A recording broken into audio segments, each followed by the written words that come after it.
everyone, I'm Simonian, and I live here in Germantown, Tennessee with my husband Rouben. We're both retired and avid artists and gardeners. Rouben's fairly prolific in his painting, so a lot of people ask when he's going to have a show or an exhibition of his work, but it's really just a hobby for him, not something he does for a living. So all of his work is right here in the house. So I know everybody's been in lockdown lately and feeling socially isolated, so I'd like to treat you to a virtual tour of the Simonian Gallery and Garden.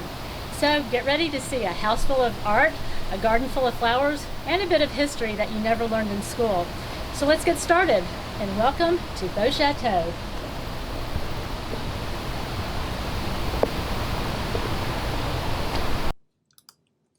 Our entryway has mostly family pictures, so I'm just going to point out a few, starting with this one of Rouben's mother.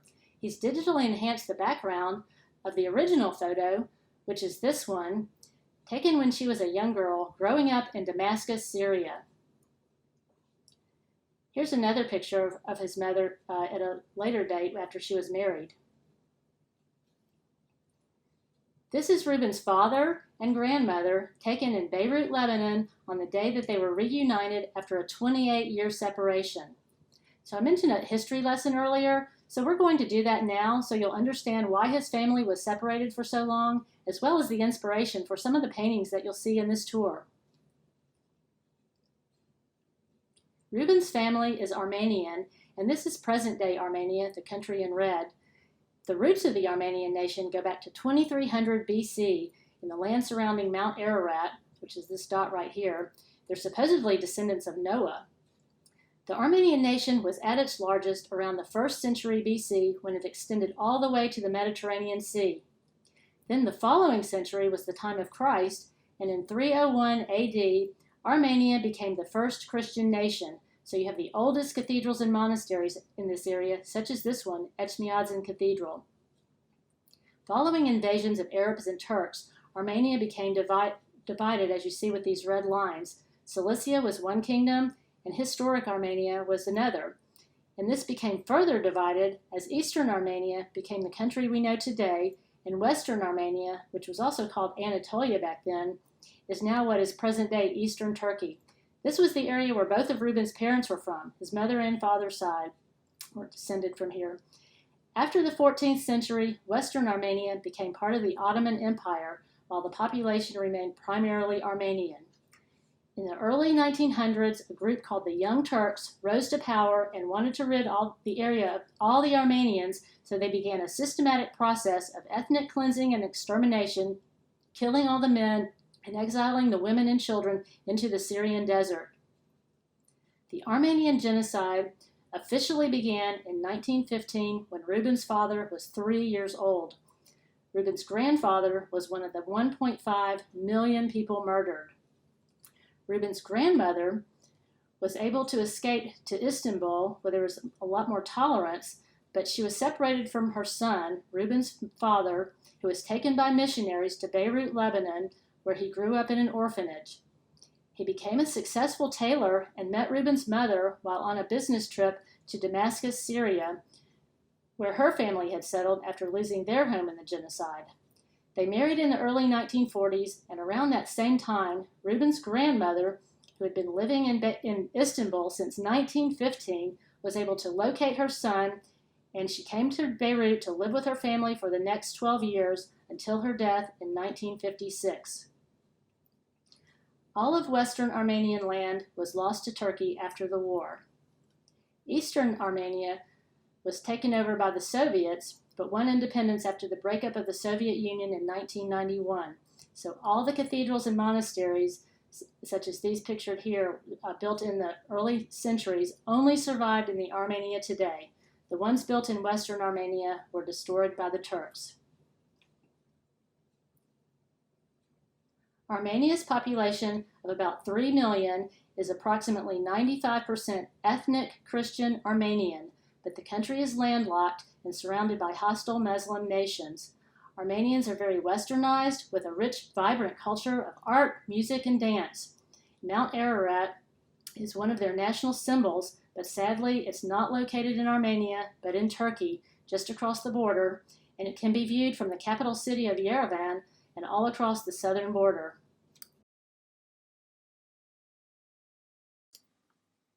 Dance is a huge part of Armenian culture, and there are many folklore groups in Armenia as well as the diaspora. Rouben loves to paint them, many with Mount Ararat in the background, such as this one.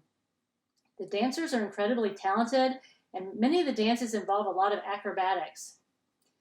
The costumes are dazzling and colorful. Here's another one with Mount Ararat in the background. So this is really meaningful that Rouben's heritage is showcased here in our entryway.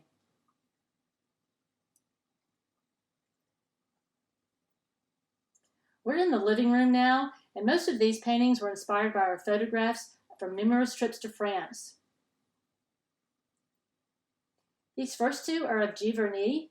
This is Claude Monet's home, and this is a painting of his beautiful garden. This is Rouben's interpretation of Van Gogh's irises, and if I didn't know any better, I think this was the real one. We're both big fans of Impressionism, so you'll see a lot of this style throughout our house. This is a painting of the famous Lapin Agile in Montmartre, an area of Paris, and if you go to France or Italy at this right time, you'll see plenty of lavender and sunflowers. We have a few more French-inspired paintings on this end, including one of my favorites, this Paris Sidewalk Cafe. And behind us are some florals, some roses in a countryside window. And here are a few others.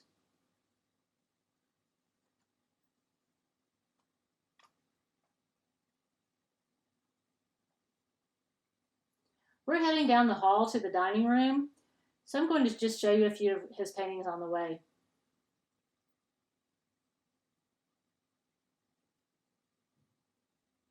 Here's a nice landscape.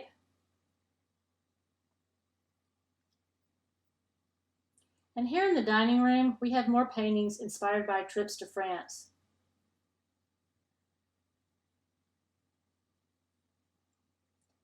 We have a lot of florals on this end.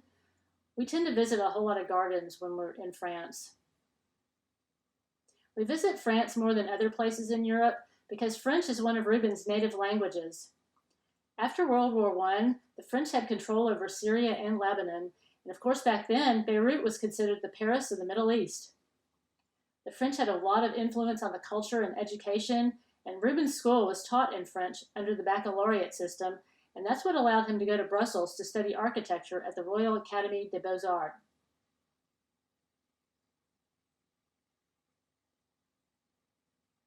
The plates on the wall are ones I did in the 1980s.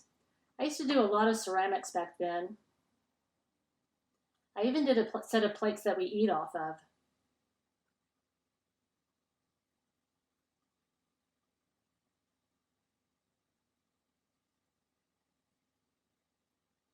The paintings on this end are of Provence, and this is a seaside town called Cassis.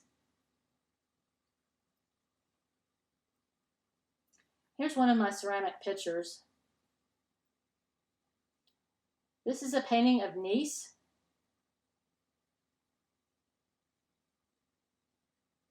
And here is Aix-en-Provence. I used to do a lot of fish ceramics. That's kind of a theme for me, so I have a lot of other work around the house with fish and an ocean theme. Here are some more plates on the wall.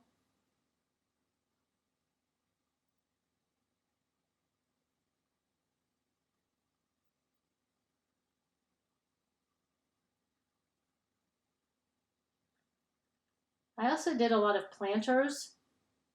Back then I had a plate phase, a planter phase, a pitcher phase, and a teapot phase, so you'll see a lot more of those in this tour.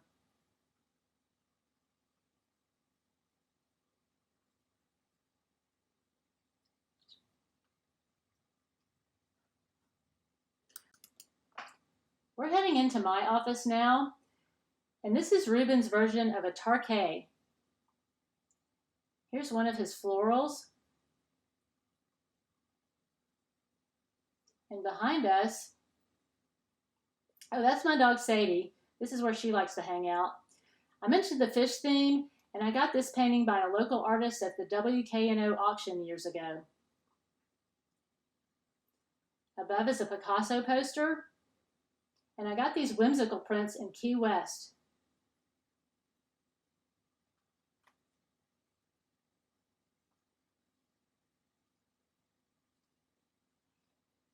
We're heading up the stairwell now. This tree is one of my favorites.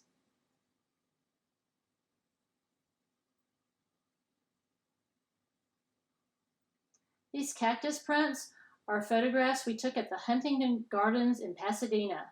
This is an incredible space that features gardens from around the world.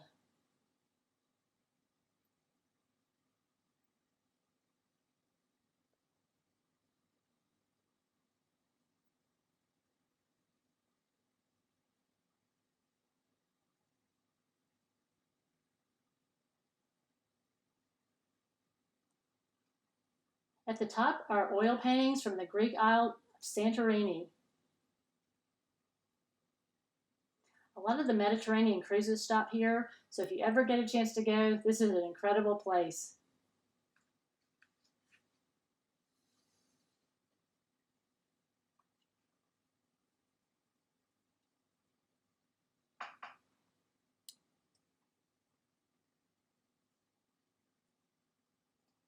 We're in our bedroom now, and this is another one of my favorites with the butterfly. A lot of the other ones in this room are Rouben's older works of oil on canvas with the impressionist look like this one. And there's Sadie. She follows me everywhere. Let me introduce you to our cat Kroger. I found her 15 years ago in the Kroger parking lot. So she's definitely improved her circumstances.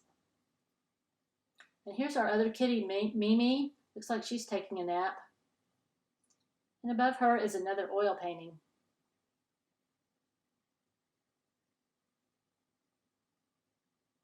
And here's another one with the lavender.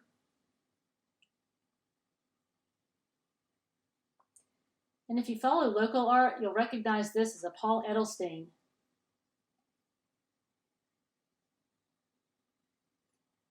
This is a painting by Rouben's former classmate and fellow artist, Rafi, who sent this all the way from Brussels, Belgium. Here's another oil painting.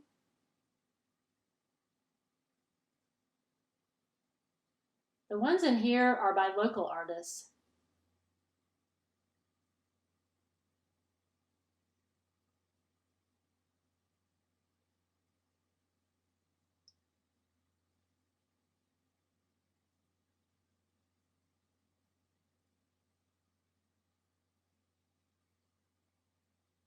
And here's another one of an eagle by Rouben's friend Rafi, who sent this from Brussels.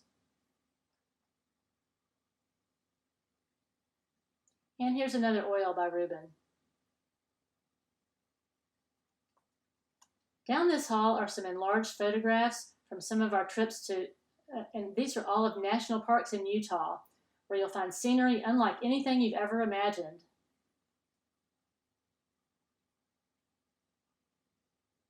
Here's Arches National Park, and there's also Canyonlands, Bryce, Zion. Here's another one of Arches. If you ever get a chance to take a vacation there, this is an incredible place to visit. This is outside Charleston, South Carolina, and this one as well.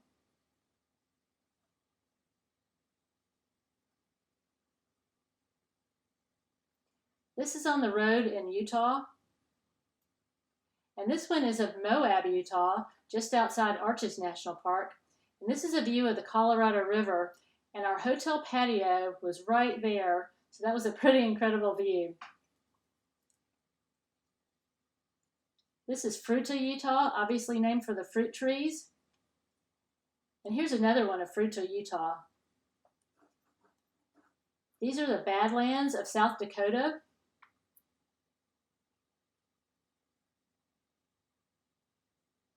And this was taken in Costa Rica. That one looks a lot like Monet's garden, doesn't it?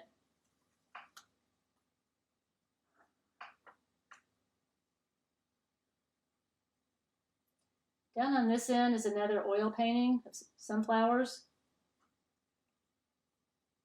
And continuing that theme is a framed quilt that I got in Eureka Springs, Arkansas.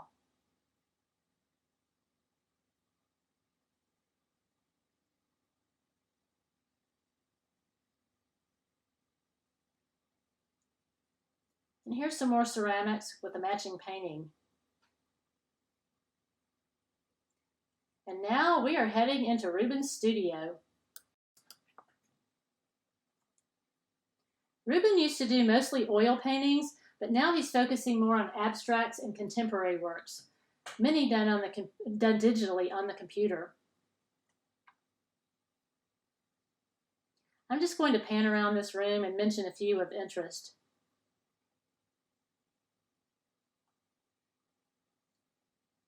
These first two were inspired by the Memphis Symphony and Iris Orchestra. We actually host a musician for Iris. We're really fortunate that we have world-class symphony here in the Mid-South.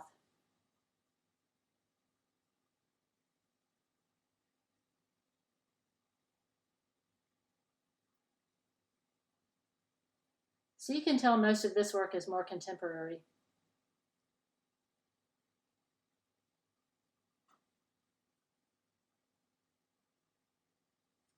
This was an early morning impression of Martha's Vineyard.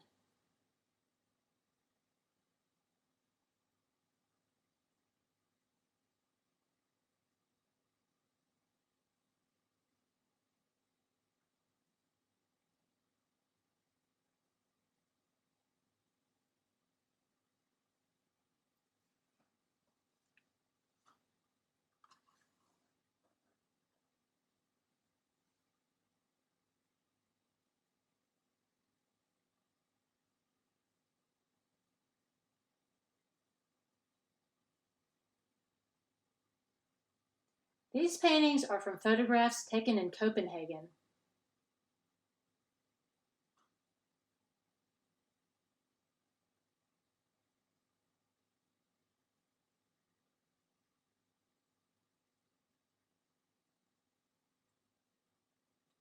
This one in the middle was done as a tribute to the lives lost in the Paris terrorist attacks several years ago.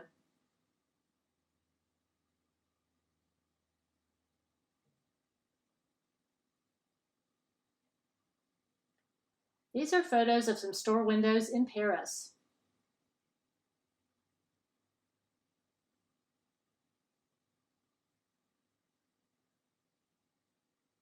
Here's Rouben's impression of Marilyn Monroe.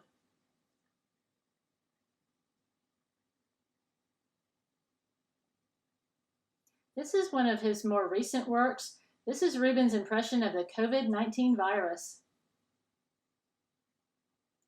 This was done in commemoration of the 100th anniversary of the Armenian genocide, with the ants representing the lives lost, including his grandfather.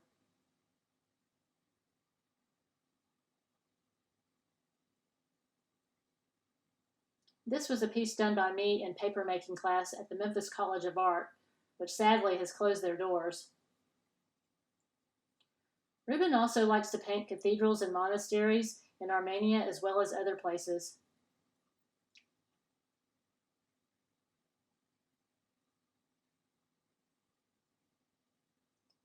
So this is Rouben's space, his man cave, where he gets creative every day.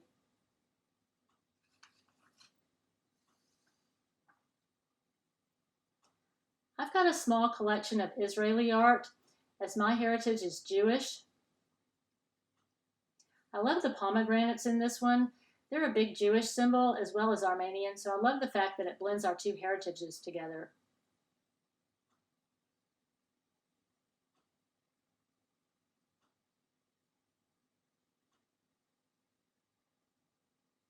I got these other ones in Israel.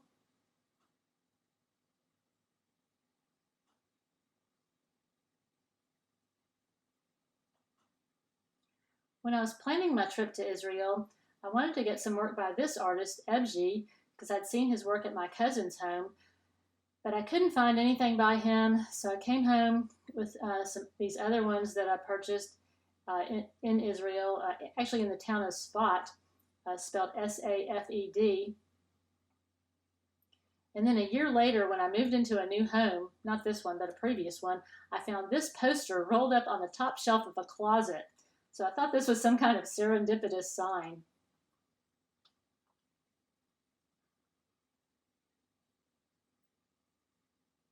This is another lithograph that I got in Israel in the town of Sfat. This is a scene of Tiberias.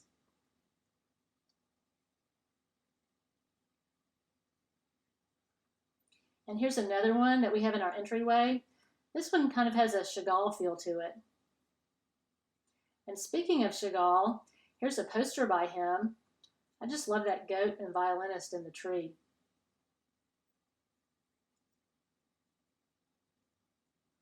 And here's another oil painting by Rouben. And another impression of Martha's Vineyard on a foggy day. And this is Rouben's painting of Matisse's Les Grandes Baigneuses.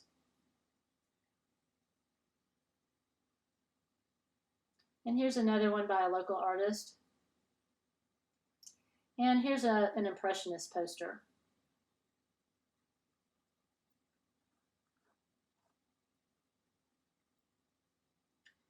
This is one of my ocean fish themed paintings, and I used I used acrylic on crinkled foil. I call our guest room the Matisse room. I've got a lot of posters in here, such as this one. And here's a Picasso poster. And here's a project I did in art school. And a lot of my ceramics are in this room. I did most of the ones on these shelves, not all, but most.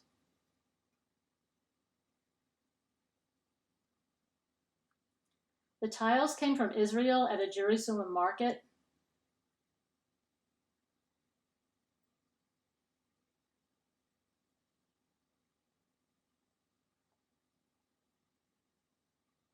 And you'll probably recognize these Matisse posters.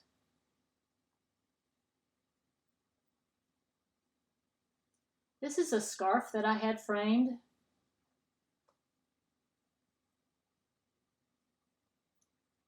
And this is a painting that I got years ago at the Christmas Bazaar at the Memphis College of Art. This looked just like a cat that I used to have.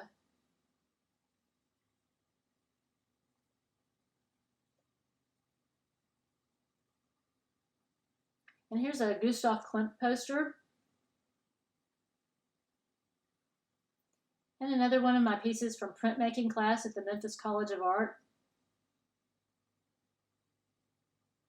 And here's another scarf that I had framed. And a Matisse poster. And this is Rouben's impression of Matisse. And here's some whimsical paintings by a former neighbor, the late Maureen Pepper.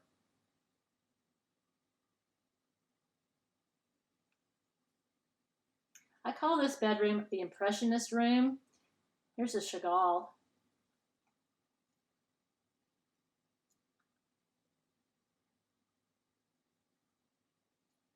And we've got a Renoir over here.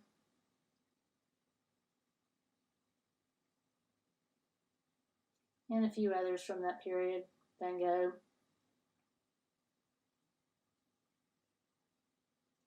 And here's some Degas dancers.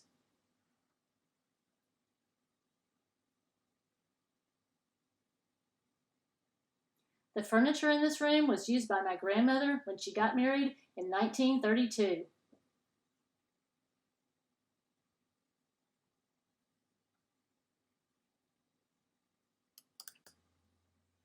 We're now in our family room, which also doubles as a gym, so we work out here a lot. You can even get a massage in this chair. Rouben and I built these shelves, and they house a lot of my ceramics. So I'm just going to pan around here and let you see some of the detail. Remember I told you I had a picture phase?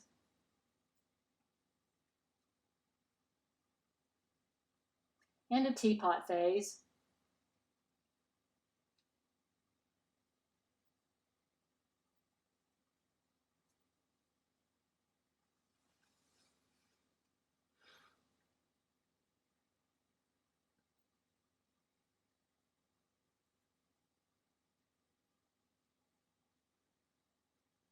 And there's several down here. The ones on the bottom shelf are my work. The top shelf I purchased.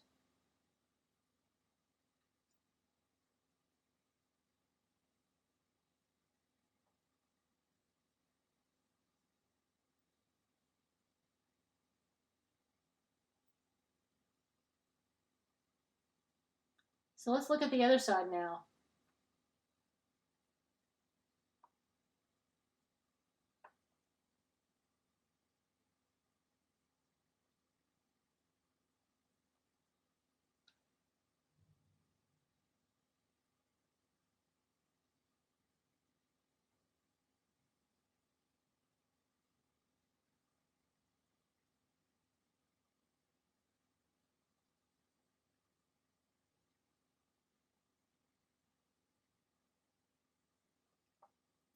These are some photographs taken on various trips to California where we spent some time in gardens out there.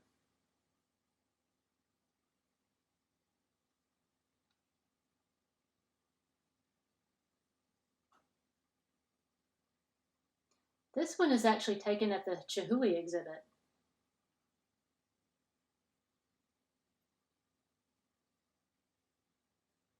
This is a tile table that was made from some leftover tile from a floor in a previous home. And speaking of tiles, this is a mosaic of the Moulin Rouge. And this is by Memphis artist Hermine Salke.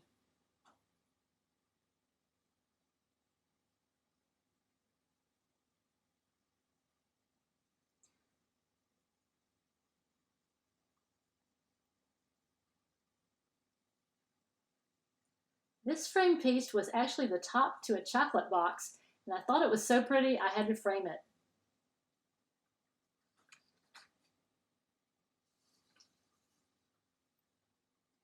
These are some French Art Nouveau posters, and now we're headed back down the back stairwell, and here's some more French-inspired paintings.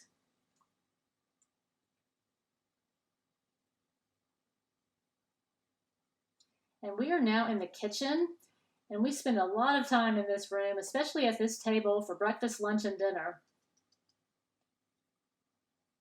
Rouben is the primary chef of our family, and I'm really fortunate that I get a 5-star meal for lunch and dinner every day. In fact, I can't even remember the last time I cooked a meal. But I clean up around here, so I do my fair share. Rouben spent his entire career as an architect, and he always said that if he could do something different, he wanted to be a chef in his own restaurant. So he has incorporated his dream restaurant in this painting that I commissioned for this space. And here is Chez Rouben. Oh, and there's Cafe Rouben too. So I guess one's for lunch and one's for dinner. And I'm a notorious chocoholic, so he's also included Liz's Patisserie. And here is my motto up here. Hand over the chocolate and nobody gets hurt. Rouben was able to incorporate all the elements I wanted in this painting, the Eiffel Tower, a French street scene, a sidewalk cafe. So I really love looking at this painting every time I sit here for meals. Rouben and I travel a lot, so when we come home, we put all of our pictures together and make photo albums. So we do it in the computer and then send it off, and we get it back in about a week or two. So we've got a large collection of these. Oh, and there's Armenia. That's the Tatev Monastery, the Armenian dancers. So it's nice to be able to look back on all of our memories of our trips in all these books. So we're coming to the end of our tour. Our last stop is our sunroom. Rouben and I built this sunroom ourselves, just the two of us. The kitchen used to end right there, and we took out a big picture window and another one at the end over there. I'll tell you more about reusing them later. But we really enjoy sitting in this room reading. Here are a few more of my ceramics. Sadie especially loves this room. She loves that chair. But it's really nice to look out over the garden, and that's where we're headed next. So let's head out to my favorite space here, our garden. I work in the yard several times a week, mostly pulling up weeds, But I'm trying to plant more perennials, like these yellow ones you see here. There's some annuals mixed in as well.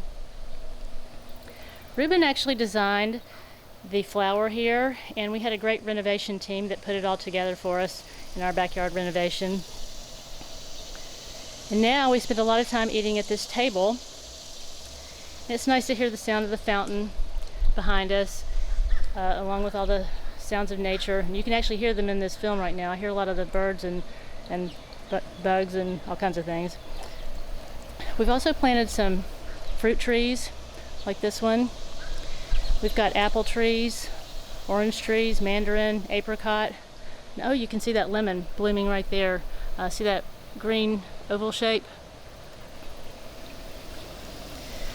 This one is a kumquat tree, and here's an olive tree. We've got some herbs planted along here, and Rouben uses them regularly in his cooking.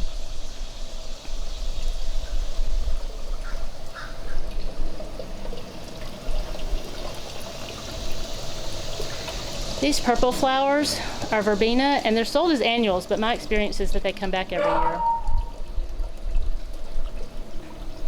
Here's another fountain.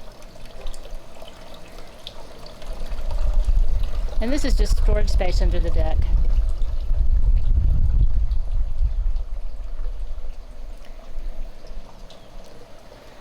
Rouben spent most of his career designing airport facilities around the country. And while on one of his trips about 25 years ago, he was in Charleston, South Carolina, and he was really inspired by all the courtyards and fountains he saw. So he came home and built this whole area here, including the fountain.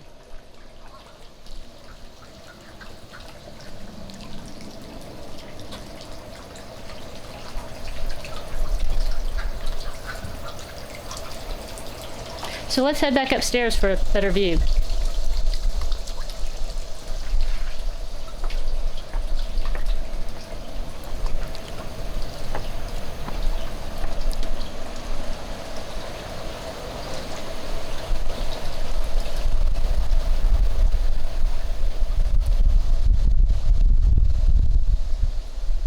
This Japanese maple tree was planted from a little sapling growing along the side of the driveway, and it was only a foot tall when I planted it, and here it is after about 7 years, almost to the top of the roof.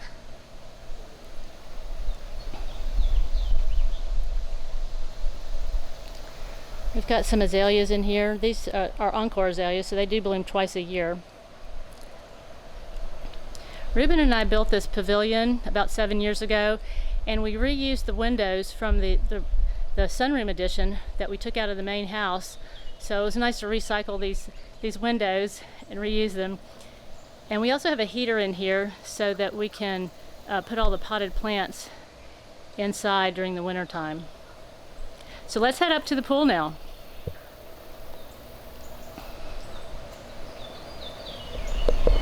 Another part of our summertime retreat is around the pool, and it's kind of isolated back here, but we're still able to enjoy the beauty of all my gardening efforts. As you can see, I like a lot of flowers and a lot of color. My motto is, there's no such thing as too many flowers. The hydrangeas were especially pretty this year.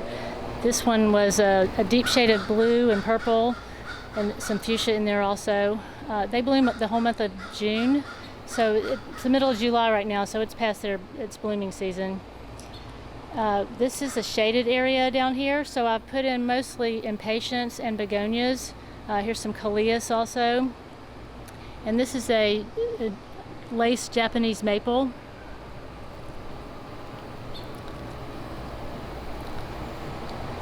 And we've got some roses in pots as well as in the ground, just for some added color.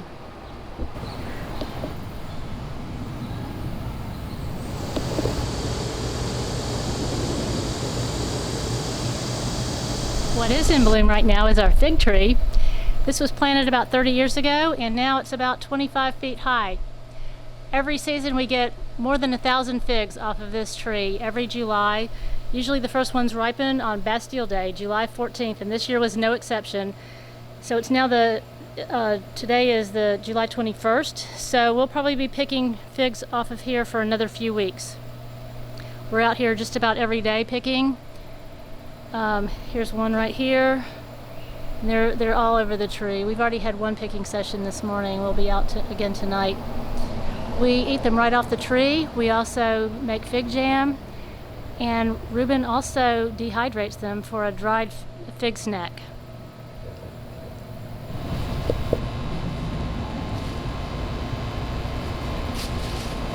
Wow, for the next few weeks we'll be harvesting several hundred a day, just like this batch here.